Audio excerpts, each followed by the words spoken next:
पुण्यातील hit and run प्रकरणात Yerwada police स्टेशनचं सीसीटीव्ही फुटेज पोलिसांच्या ताब्यात. अल्पवयीन आरोपीला पोलीस ठाण्यामध्ये पिझ्झा बर्गर दिल्याचा आरोप. अतिधोकादायक रसायनांची हाताळणी करणाऱ्या कंपन्या बंद करण्याचा मुख्यमंत्र्यांचा निर्णय. दोषींवर कठोर कारवाई होईल, शिंदेंची ग्वाही. रवींद्र धगीकरांचं पोलीस आयुक्त कार्यालयामध्ये ठिय्या आंदोलन. पुणे हिट अँड रन प्रकरणामध्ये मदत केलेल्या तपास अधिकाऱ्यांचा निलंबन करा, धंगेकरांची मागणी. नामांकित डॉक्टर असल्याचं सांगत संभाजीनगरमधील गर्भलिंग तपासणी रॅकेटमधील अल्पवयीन मुलगी करायची गर्भपात. अल्पवयीन मुलीला मिळायचे रॅकेटमधून 5 लाखांचा पगार. पुणे विद्यापीठाची अजब कारभार. मराठीच्या प्राध्यापकाकडे इंग्रजी विभागाच्या प्रमुखपदाची जबाबदारी. प्राध्यापकांची संख्या कमी असल्याचा फटका. लोकसभेच्या 6व्या टप्प्यातील प्रचार थंडावला. 6 राज्यातील 58 जागांसाठी उद्या होणार मतदान. दादर घाटकोपर भांडू पाणी मुलुंडमध्ये आज पाणी नाही. मुलुंडमध्ये जलवाहिनीच्या कामामुळे पाणी पुरवठा बंद.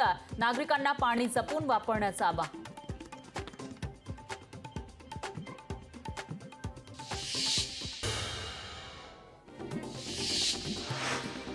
मुख्यमंत्री सहायता निधीतून डोंबिवली दुर्घटनेतील मृतांच्या कुटुंबियांना 5 लाखांची मदत. तर जखमींना राज्य सरकार करणार मदत, मुख्यमंत्र्यांची घोषणा. राज्यातील 6 प्रकल्पांसाठी 67,000 कोटींच्या निविदा. लोकसभा निवडणुकीची धामधूम संपताच निर्णय.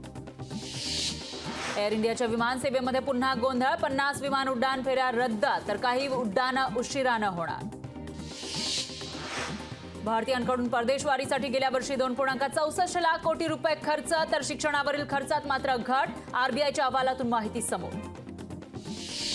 घोडबंदर मार्गावरील गायमुख घाट रस्ता दुरुस्तीसाठी 2 आठवडे बंद. ठाण्यासह मुंबई अहमदाबाद महामार्गावर वाहतूक कोंडीची शक्यता.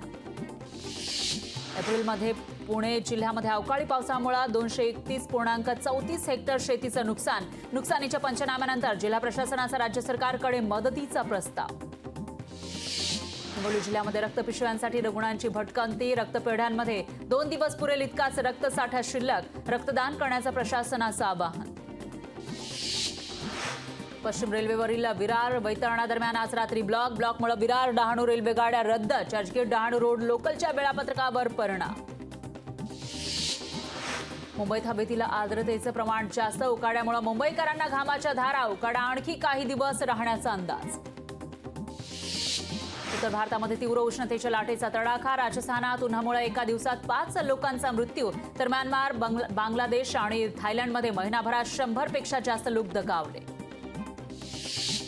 सोनं खरेदीसाठी यावर्षी ही स्पर्धा कायम. भारताकडून जानेवारी ते एप्रिल दरम्यान 24 टन सोन्याची खरेदी. भारताचा सोन्याचा साठा 827 टनांवर.